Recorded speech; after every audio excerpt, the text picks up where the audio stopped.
Hello everyone and welcome to today's live broadcast, a semi-automated high-throughput transient expression and purification platform using the XB293 expression system, presented by McKenna, scientist, High-Throughput Transient Transfection, Pfizer, Inc.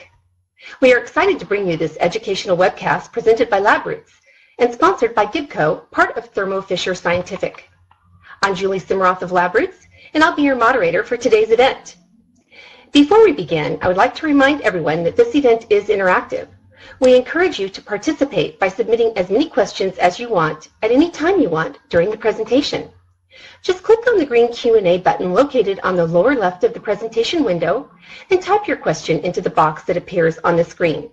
We'll answer as many questions as we have time for at the end of the presentation. Also, please notice that you will be viewing the presentation in the slide window. To enlarge the window, just click on the screen icon located on the lower right. If you have trouble seeing or hearing the presentation, please click on the support button at the top right of the presentation window, or use the Q&A button to let us know that you're having a problem. Please join me in welcoming Matt McKenna. I will now turn the presentation over to him.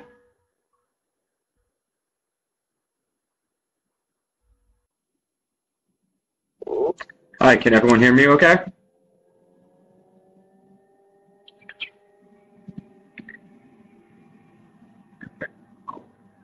Thank you for having me. I would like to thank Rick, John Zamuda, and Henry Chu for inviting me to give this presentation. We are here in Cambridge, Massachusetts, in Kendall Square. We are a high-throughput expression and purification group. There was a need for the HTP group because we have a large department of 50-plus protein engineers with a large portfolio of mostly antibody or antibody derivatives. There was an increasing demand for characterization, function, and biophysical properties of the proteins that were being developed. Before we were created, the expression and purification of these antibodies was dependent on the individual researcher to generate and sometimes purify, and they didn't have the instrumentation or the ability to standardize, and results were all over the place. There was a limited number of variable quality and quantity of the proteins that were generated, and as a result, limited data coming out of these individuals. So my colleague Jason and I were charged with standardizing, organizing this process and be very productive and efficient in that process. So to address this bottleneck, we were brought in and we inherited a lot of machinery. So we didn't, the group wasn't generated to, the group, we weren't created and told to go out and find machines to use. We were given machines to use and then forced to customize our process to those machines.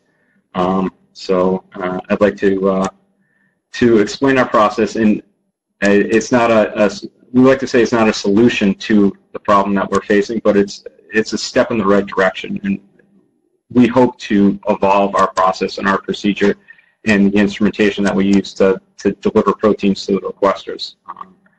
So, and I say deliver, we're at the beck and call for the requesters that request this protein, and so we can deliver it.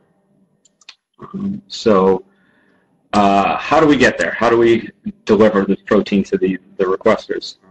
So early on, we saw the need for automation. So through automation in our gene data biologics, we're able to deliver 200 samples of protein from glycerol stock to the requester within 8 days. So first off, the requesters use gene data biologics, and we have a companion tool that allows for these requesters to go to an external portal to request the proteins that they want us to express and purify. These requesters are told to format their glycerol stocks in a 96-well format. And since we're typically dealing with antibodies, we have they deliver a heavy chain plate and a light chain plate in those glycerol stocks.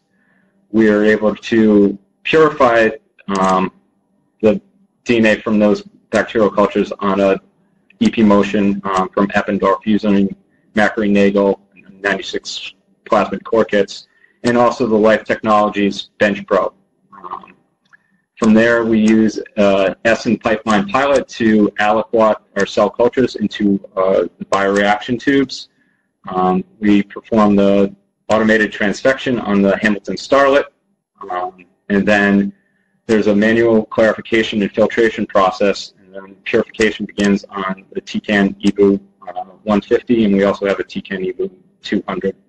From there, we start our protein characterization on the Agilent 1200, and then further characterization on the PerkinElmer Janus. And so let's get a little bit more in depth here. So gene data biologics is kind of the horse behind the engine, or the engine in front of the horse, however you like to say it. So the protein production is requested via in-house software linked to the gene data biologics. We call it the companion tool. So this is a portal I was referring to before. It's a simple click to select the different proteins you want to express. And you can put it in the different vector systems, and it really makes it really simple.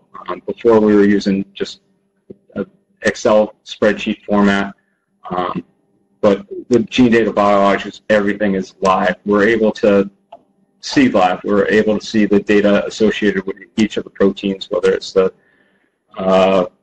isoelectric point, the CDR sequences, things like that. Everything is live. So that's a tribute to Joel Barg. He's part of our bioinformatics team. He's the head of our bioinformatics team. So he saw the gene data out-of-the-box platform and modified it to suit our needs. And it's been great. So it's both before our process and after the process. So once we're finished with our expression and purification, all the data is placed into gene data biologics, and everyone can see it. It's very transparent, and it's just worked. It's worked great for us so far. So let's get into my actual process. So one of the main driving points is we want high-quality DNA that's purified rapidly, and we're able to do that using the Eppendorf EP motion. So typically we receive our glycerol stocks on Monday, Tuesday, Wednesday during the week, and we inoculate the growth media plus antibiotics and place them in 96 deep well plates. We incubate those plates overnight at 250 RPM, and depending on the circumference of the shaker, it's either an 850 RPMs or a 250 RPMs. The next day, we centrifuge that plate and load the cell pellet onto the Eppendorf EP motion. And using the Macri-Nagel kits, we're able to purify the DNA from that glycerol stock within about an hour in a 96-well plate format. We typically see yields around 10 to 15 micrograms per 85 microliter elution. So to cover our 25 mil transfection, we typically have to do multiple replicates of inoculating that different wells in the 96 deep well plate. Upon completion of that process, we once again go back into the gene data companion tool to enter that vector information and read the OD 260-280 and the concentrations on that tree and drop sense, once again in a 96 well format. It's really quick, really accurate. It it's much better than the single sample OD 260-280s that we were using before, even the A channel that we were using before. And I'd like to reiterate, the DNA is high quality. The 260-280s are always right around 1.8. It's very consistent too, from well to well, from plate to plate. We're really happy with both the Epiduo EP Motion and the Macri-Nagle kits.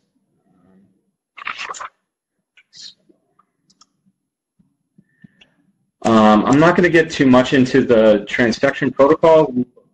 We just follow the Life Technologies XB293 protocol. What I would like to talk about is how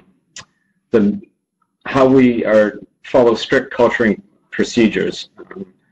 We know the Life Technologies guys have worked really hard to develop this protocol, and it really works for us.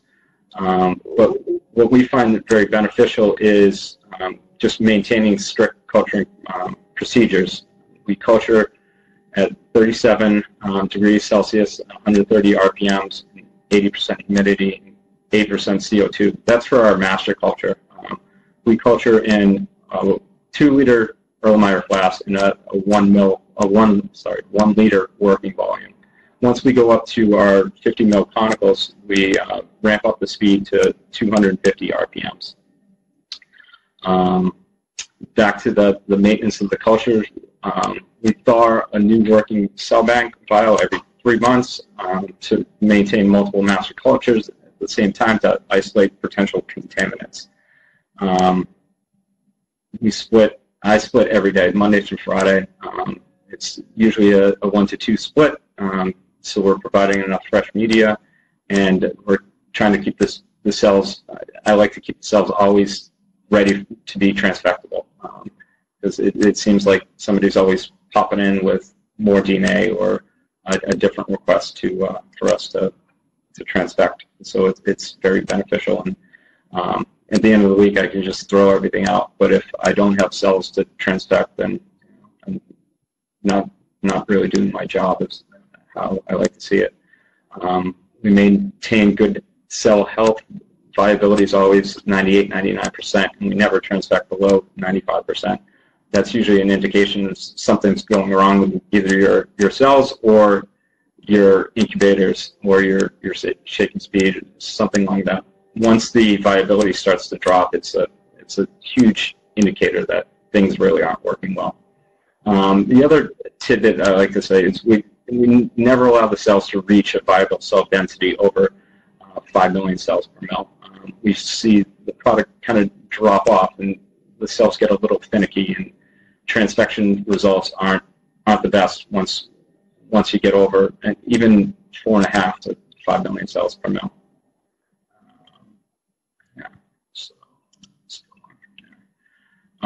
The other aspect of our process that's really saved me is the automation that I have in my lab. So I use an Essen pipeline pilot for aliquoting my cell culture into the bioreactor tubes.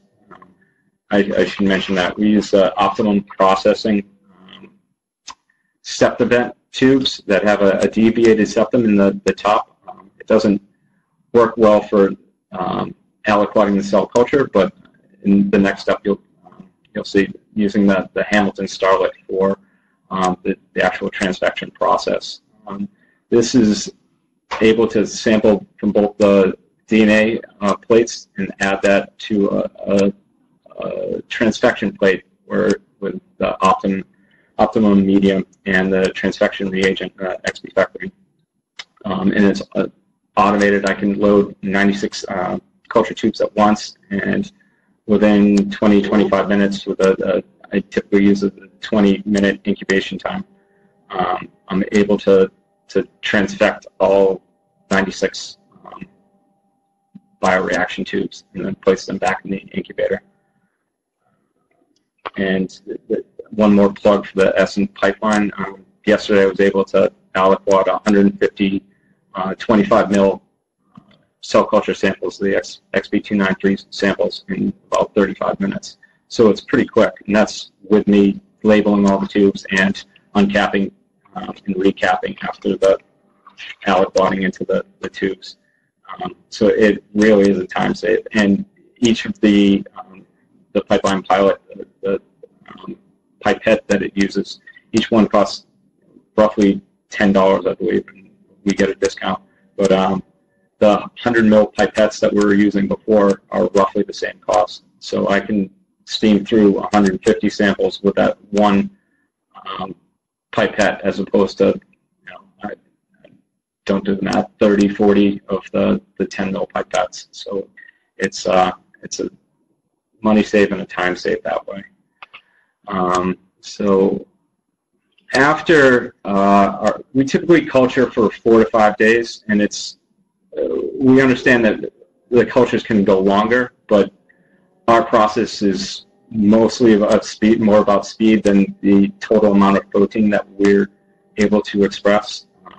So after 4 or 5 days, we enter our huge bottleneck and the manual aspect, the biggest manual aspect of our process. After those 4 or 5 days, I have to take all the samples out of the incubator, put them in a centrifuge, and spin them I typically spin at 4,000 RPMs for 12 to 15 minutes based on how the culture looks. If viability is down or under 70%, I'm going to go with a longer spin to make sure I get all that cellular debris out of the supernatant. So I'll go with the hard spin. And then once that spin's done, I have to pull all the tubes out of the centrifuge and then manually pour those supernatants over, I use a Nalgene rapid flow 0.2 micron filter. That goes pretty quick, but when you're dealing with a couple hundred samples a week, it's really a time sink. It's a lot of manual effort. So I'm able to handle 8 samples at once in the BSC that I use. I hooked up a vacuum system that I call the Octopus that handles 8 tubes at once. And once that filtration is completed, these tubes are placed at 4 degrees C until purification starts. So if anyone has any suggestions on how we can improve this process, we're currently vetting a couple different companies to see if we can automate this, but from what we've seen from everyone out there and going to different presentations, it seems like it's an issue for everyone. So if anyone has any suggestions, we'd love to hear them. Okay, following the clarification filtration, we turn into a 2-step purification process on our TCANs. So once again, we have the TCAN 150 and the TCAN 200. Typically, we're running both at the same time to handle all the samples that we have. It's a protein A purification followed by a buffer exchange, and this is all automated. So we use NAP-select protein A resin that we actually send to Atoll, and they pack their robocolumns with this resin. And we are able to purify up to 32 samples at once on each of the TCANs. So 64 samples a day. So typically we're doing 64 during the day and then an overnight of 64 samples as well to deal with the number of samples that we're using. So following the protein A purification, we do a buffer exchange out of the elution buffer and into PBS. And that takes roughly 20 minutes. So factor in, so the protein A purification takes around, say, 5.5 hours. And then with the switching out of the deck and loading the G25 buffer exchange columns onto the deck, that's the only manual aspect of this whole process, and loading the sample tubes onto the deck as well. But that goes pretty quick, and we're happy with that. All right, let's go. I'm going to skip ahead a couple slides because I got a little excited about presenting data. But following the purification, perform a high-throughput analytical SEC trace on the adjuvants.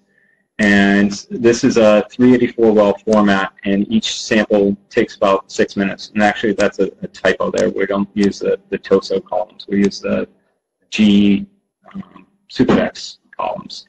We have run the TOSO. We toggle back and forth. But anyway, it's a 6-minute analytical run, and it's pretty sensitive. We're able to see high molecular weight species, it's tailing, and it provides a good chromatogram of our samples. And then, actually, it's another plug for Gene Data Biology. We're through our companion tool, we're able to automate the peak integration and population of that peak data into gene data. Following the purification, we use the Trinium drop sense again for the OD280 readings to provide a concentration of the proteins that we express and purify. So now I'll go back into the data. Here's the plug for Thermo Life Technologies. With the XB293 platform, we're able to accomplish this. Accomplish the delivery of these proteins. We've tried other systems in the past, and we just don't get enough high-quality protein to appease the requesters. So to give a little detail for this slide, this is across all protein formats, and typically, as you can see in the red, it's mostly IgG, but we have a couple of funky formats that we deal with here. And to reiterate, this is across all formats and expressors and non-expressors, because we deal with a lot of crap that just doesn't express. And so we feel like we need to report that data, even if it's negative. So that, honestly, it brings our numbers down, but we're still happy with the end results. As you can see, we average 75 mg per liter, and we deliver 1.5 mg per sample to the requester, and that keeps them happy, and we're able to provide for multiple assays downstream. And I'd like to, not only are we delivering a lot of protein, we're delivering high quality protein as well. Say 95% of the proteins generated have low aggregation levels, and we like to put the bar at 90-95% peak of interest is our level that we like to deliver. And as you can see, it's across multiple formats again, and a lot of, like I said before, crap that we deliver. And then I should have said this before. These are hard numbers. These are not off, say, an octet or any sort of those machines. This is purified protein that's run on the Trinium drop sense, and using the extinction coefficient of the actual protein sample. So it's a hard, good number. And we like to, this is before, when we were starting the group, when everyone else was expressing and purifying less than 1 liter on their bench by themselves. We have a large-scale group that expresses over 1 liter, and our numbers at the 25 mil scale are very reproducible with what they see in large scale. So they've actually started using our data to tailor their transfection volumes, and not only the expression levels, but also the SEC profiles of these proteins. So we're confident that it's accurate and reproducible.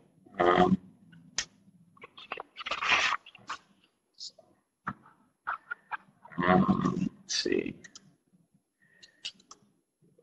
Okay, so the end of our process through Gene Data Biologics, each requester receives a spec sheet that has all the protein characteristics, as far as IgG concentration, the total yield, the format that the protein is in, retention time off the SEC, the area under the curve, the main peak of interest, and that's all tabulated in gene data, and it's open for everyone to see, not only the requester, but it's a good way to track proteins as they're going forward through our process, and eventually becoming, potentially commercially available therapeutics.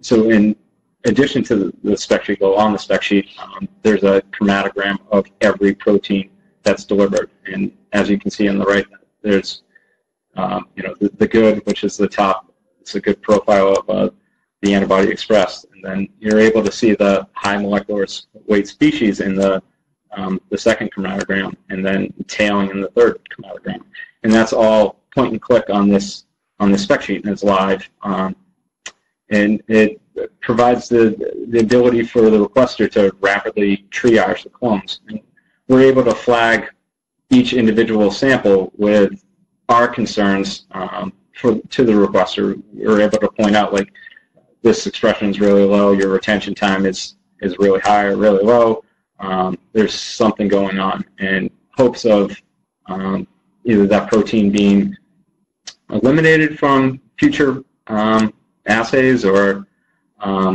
it's just a red flag that we're able to give to the requester. So I'll get into some of our numbers. So this is last year's numbers. We actually moved our lab last year, so this is based off 9 months of activity. We had a nice 3-month shutdown that really put a dent in our production. But we're in existence 3 years now at this point, and each year we're steadily increasing, drastically increasing the number of proteins that we're handling. I think our first 6 months we were at, I'd say, 1,500 proteins expressed, and the next year we're at 3,000 proteins expressed, and last year we're at 4,500. So we're growing, we're evolving, we just see new and unique problems that we haven't seen before, and then introducing the requesters to gene data biology was an interesting endeavor. But everyone's starting to, I guess, abide by our rules at this point. But in last year, we supported 47 different therapeutic programs. Typically, we're handling 10 to 15 different projects a week. So it's a big juggle to deal with, and all the different request sets that we deal with. Some are as little as 1 or 2 proteins, but then others are upwards to 200, 300 proteins in a week. We like to say our average is 200, but it's based on the requester. Some weeks we have dozens of proteins to express and purify, and this week I think we're going to be around 500 proteins to express. And I should thank my colleagues right now. So our group is just my colleague Jason, Wade, and I, and so we have to be efficient in order to see these numbers. And I'll plug XB293 again. It's the expression levels meet our needs, and it's just an easy protocol and system to use. So using the Eppendorf EP motion, we did 10,500 DNA purifications in the 96-well format. That's roughly 110 96-well DNA purification runs. It's 105 liters of transfected XB293 cells, and that's 342 mils of XB-fectamine, which is a pretty costly endeavor. And then because we do multiple replicates of proteins, to get an idea of the variability in our process and to meet requesters' protein needs, we did more 5,250 20 mil purifications to cover all those replicates. And like I said before, it's an 8-day average turnaround time from receiving the glycerol stock to delivered delivery of the purified protein. So we're a high throughput process. You deliver high quality protein, and that allows the protein engineers to think differently. We're able to handle larger sets of the engineered proteins. There's shorter time from the idea to the functional readout, and earlier decisions are made based on both the protein properties and their performance.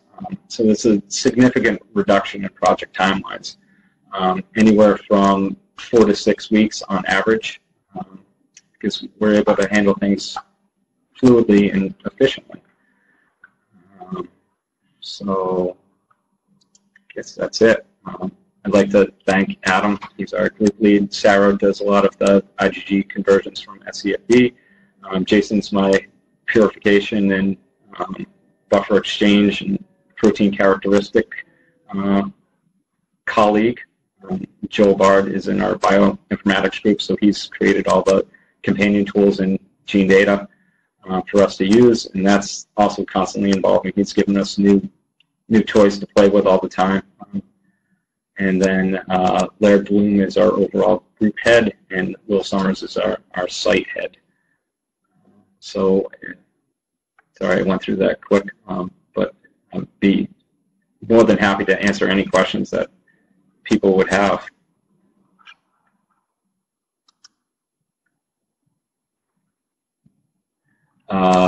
To answer Rick's question, no, I'm up here. To answer Rick's question, we haven't yes, we have evaluated the XB-CHO system, but I guess the question is, why don't we go to that system? It's been great for large scale. Our large scale group loves the XB-CHO system, but we're more about the timeliness of the process. So with the 4 to 5 day culture, we want to ensure, first off, that we have enough protein to deliver, but with the XB-CHO, it seems like those days are kicked out. To answer Mary's question, why are you using the XB-CHO system instead of the supposedly superior CHO system? That's the same as Rick's question. So it's all about timeliness. We want a quick turnaround time. We see the numbers that the CHO system is generating, and that's from a protein expression scientist point of view, that those numbers look great, but we want to deliver the protein to the people within our 8-day turnaround time.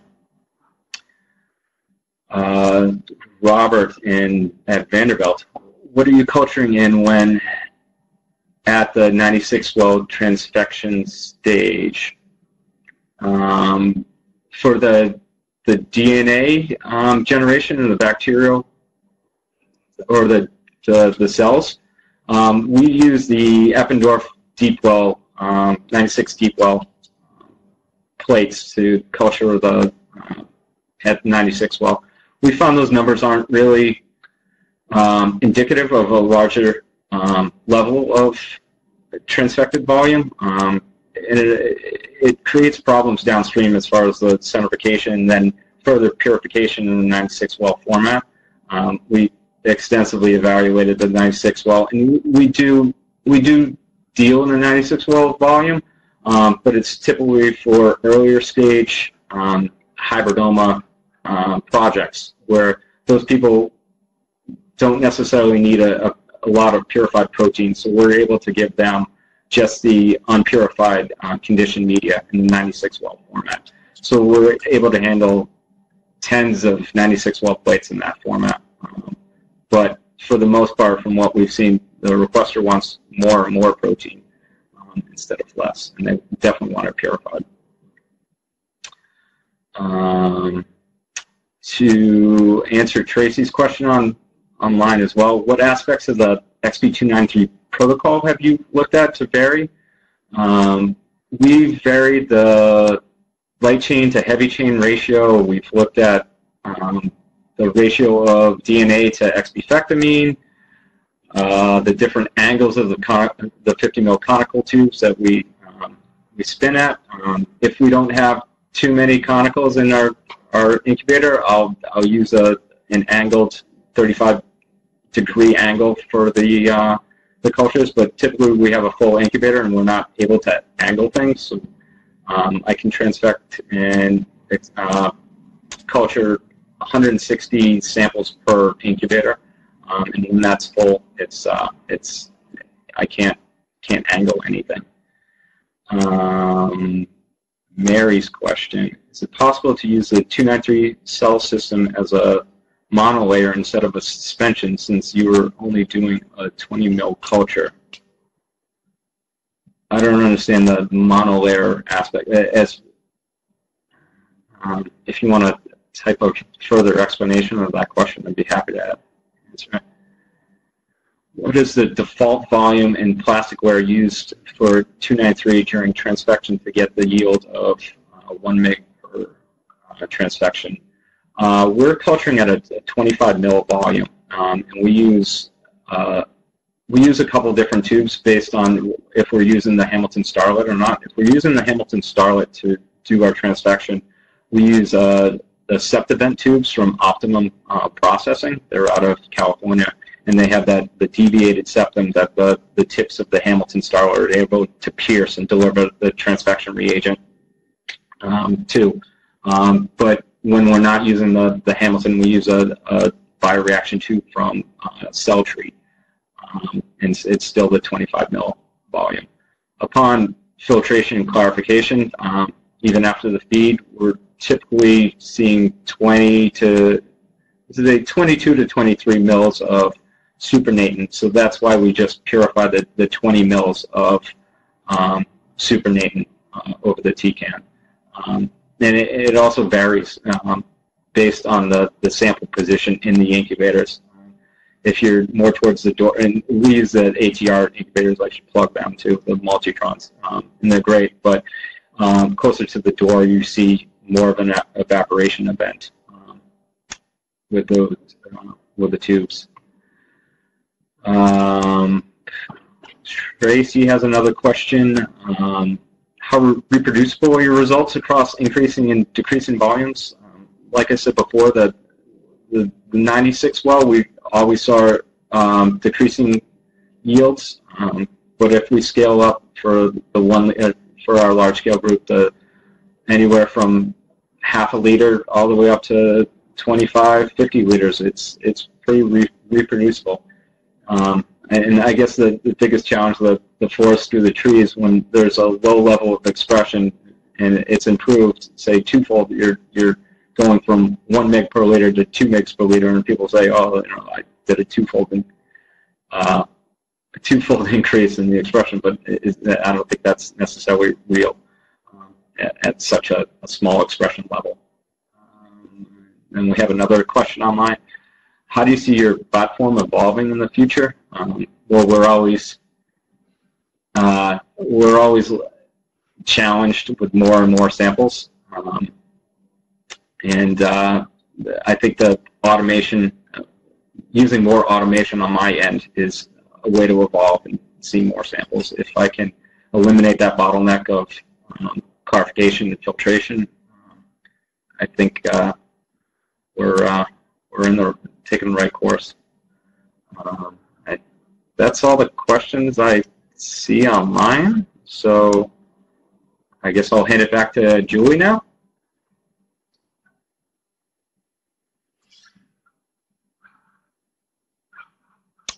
Sorry, one more question. From Rick: once you identify a promising target, you express and transient show. Our large-scale group has the ability to go with both the XB-CHO and the XB293. If there's a need for a lot of protein, they'll use the XB-CHO. I know, and I know you guys know this, you've been working on it. The XB-CHO wave protocol is, I guess, soon to be released, but the performance of the XB-CHO in the wave hasn't been, say, optimal, and hasn't reached the XB293 levels. So when we're getting into the wave volume, say above 5 liters or 10 liters, that's when they're sticking with the XB293. A question for Conrad. Hey, Conrad, how are you? If you're using the deviated septum caps, did they allow for air exchange? Yes. So it's actually a deviated septum in the center of a filtered cap, and then around that septum are holes for air exchange. And they work great. We evaluated a couple of different ones. There's one from TPP, but we were concerned about the septum integrity over repeated transfection and feed events using the Hamilton Starlet with them. But for the most part, they work. Maybe we got a bad batch, but the Optum bioprocessing tubes from the Septivent tubes from Optum Processing have been great. We're very happy. Another question from Charles. I was late to hear your presentation, but want to know, how do you logistically handle the 8-day turnaround time between cell culture and purification? Through automation. So we use the Eppendorf EP motion for the DNA purification. That takes less than a day. It takes an hour per 96-well plate. Then we use the Essen pipeline pilot for cell aliquoting. And Hamilton Starlet provides the transfection, 4 to 5 day culture, and then purification over Pro-A using the TCAN. And 64 samples in 6 hours from purification to buffer exchange. So there's our 8-day turnaround. Usually it's a 1 day of data analysis and uploading all that information into the gene data, and then the requester gets their protein, their purified protein, within 8 days. And we say 8 days. We've been we can turn it around quicker than that. We can go 4 or 5 days if we reduce the reduce some aspects. If somebody gives me just purified DNA, we can transfect that day and deliver in 5 to 6 days. And that's just based on the culturing time of XB293s. I think that's it. Thanks again to the people at LabRoots and Thermo Life Tech. If anyone has any further questions, I can answer as many as you want through email or give me a call. We're pretty open to helping people out. Thanks.